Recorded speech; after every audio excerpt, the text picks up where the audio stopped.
Lamba, lamba, lamba. Para, pa.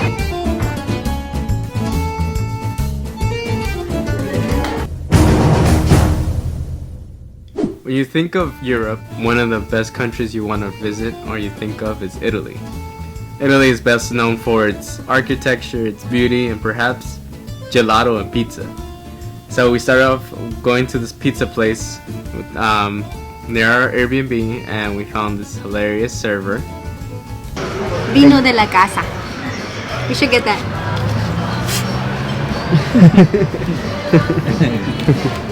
¿De dónde eres? The States. United States. En Estados Unidos, yo México. Jamaica. México. Lamba, para, pa. Joey. Oh. Lamb, very good. Lamb. You good, boss. Yeah? Fuck you, buono. Vieni qui, guarda. Mira. Carbonara, tutte carbonara. Sì. That's good? Sì. You promise? Buon. Where are you from? From Egypt. Egypt, huh? Mozzarella di buffalo? Una pizza mozzarella di bufala. Yeah. Ravioli Marco. Una pizza mozzarella di bufala.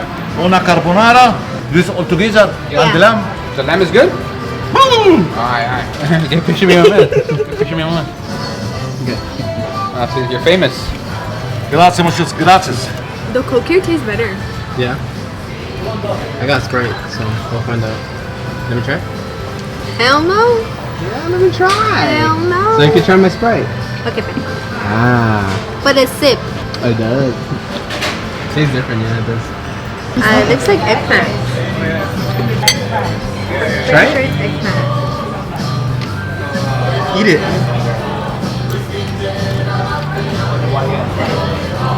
Not lamb, but something. I think it's eggplant. Is it good? Sour. Not good though. It's soft.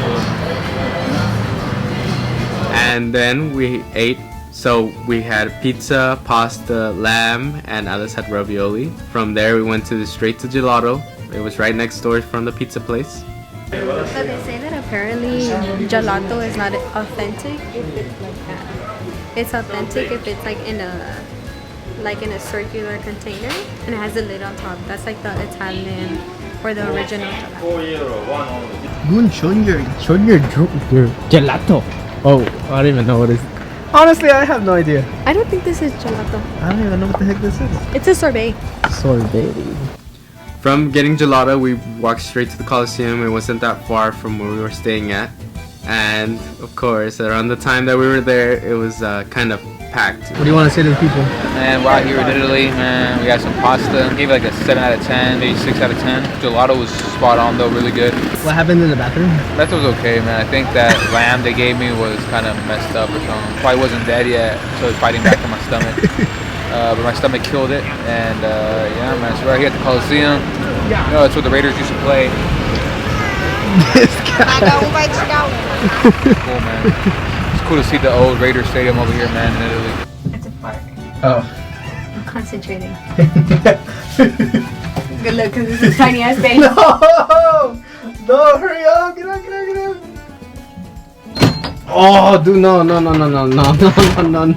Go get out. The next day, I wanted to play a prank on my sister. We didn't know how to open this door actually. We had to actually call the Airbnb person to actually ask them how to open this door. We first thought we had to put the key in and it was like a twist type of, but it wouldn't twist. And then I figured out it was a different method, and then my sister was trying to see how was it that I did it. And so to open this door, all you had to do was just that knob that she's touching on the bottom, the black one, you had to push it to the right. So complicated just to open this door. So from there we went straight to go get some breakfast. So you know how there's a hotel called the Venetian in Vegas, right? Yeah. Isn't it like supposedly like Italian hotel called that here? Venetian? I don't think so. I think it's just. named after a hotel, I think it's named after a city here. Alright, Goon, so tell the people what you learned. Why is it called Venetian? It's called Venetian because it's named after the city Venice. Or is it a city? Or yeah, It is a city. It's like 5 hours away though. In Italy, they're well known to actually not really serve breakfast. It's more of like coffee and bread type of. and we saw this fountain, and Danielson wanted to actually try it, so he drank some. From right there, from the restaurant, we actually found this park that we were able to stop by really quickly, and we went straight to the Vatican Museum. So my advice, if you want to visit the Vatican Museum, book it with a tour guide or booking it well in advance. When we kind of had to pay extra to get a tour guide, but at least the good part was that we got in.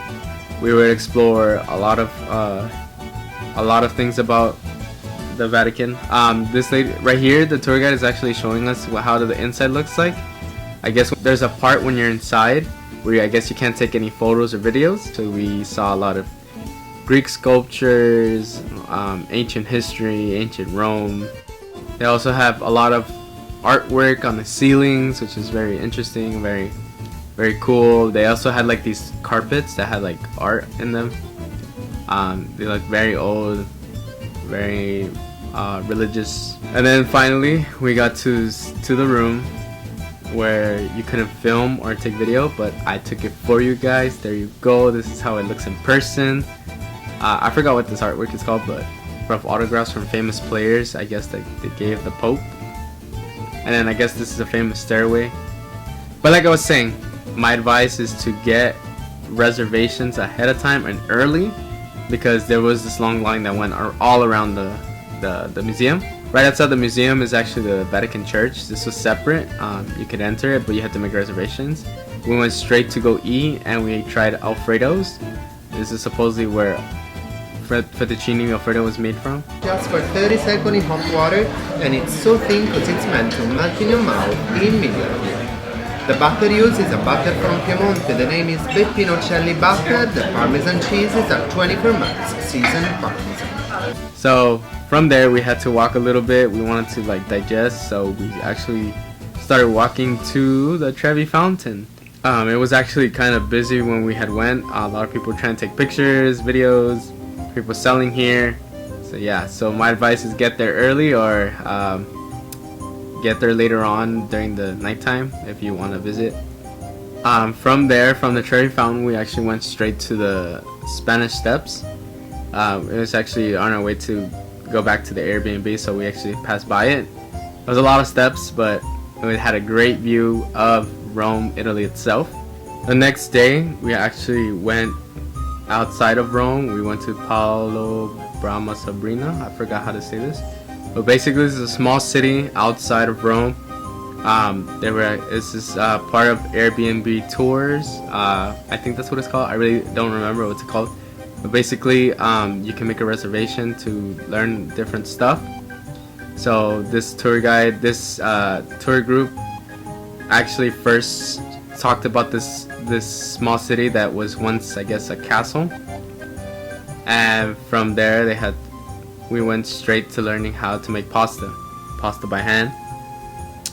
Here's Alice rolling up the dough and showing her skills as Alice is actually pretty good at cooking. I'm not gonna lie, she actually did a better job than I did when I was rolling up this dough. And then from there she cut some pasta to make. That's how you make the fettuccine.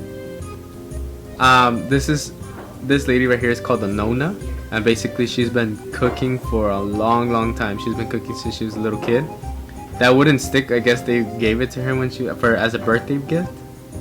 And here she's learning how to make. Here she's cutting up the pasta to make the fettuccine that we would later eat. And then of course we ate everything we had made. We made the elbows, ravioli. We had eaten the fettuccine because she made it with spaghetti sauce, which I'm not used to. And then we had dessert. And so if you want to make this reservation, I would recommend it. I had so much fun. The next day we woke up, we went early to get to the sandwich shop. I guess it's very well known in Italy. It's very big, not that expensive, and it was really good. From there, Alice wanted a dessert, so we went to the best tiramisu in Italy. I'm not a big tiramisu guy. Not a big coffee guy. So this was rated number 1, I think, on TripAdvisor. It's tiramisu called 2 sizes. It's really good, and it's only €2. You wanna try? Right next door from the tiramisu place, there's actually this guy who was actually painting on like Converse shoes. That was pretty cool. And we went straight to the Colosseum. So Colosseum is basically one of the 8th wonders of the world. It's basically the center city of Rome, Italy. It's the largest amphitheater ever built, and it's still standing to this day. So here at the amphitheater, you would see a lot of gladiator contests, animal hunts, execution, reenactments, drama based. So I had booked it with a tour guide also, because the tickets had been sold out way in advance, which was my fault again. This tour guide actually gave us free access to Palatine Hill. Palatine Hill is basically one of the most ancient parts of the city. This is basically known as like the center of the Roman Empire. This is where a lot of people used to live, a lot of houses. Supposedly a lot of the houses and stuff is actually still being dug up. This is the home of Italy itself. And of course, we finish up going back up to the Airbnb and stopping by to get more gelato. This ice cream was amazing, and here's the name of it. That would be the end of the video for Italy. I'm actually gonna have one more video explaining how I did everything. You know, maybe not what hotels I stayed at, but like what was around the budget of how much I spent. And so if you ever want to go to Europe yourself, there's gonna be a lot of changes of 2024. They had set it up a new rule 2024, the new regulations that you need to have a visa now. My recommendation, go as soon as you can before that happens. I think that happens in June. I forgot. Honestly, I don't remember. Any questions you guys have, you can comment down below, and I'll make sure to answer on the last video of the episodes. We still got 2 more episodes, Barcelona and Germany, and then we end our tour in Europe, sadly. Alright, thank you for watching. I'll see you all in the next one.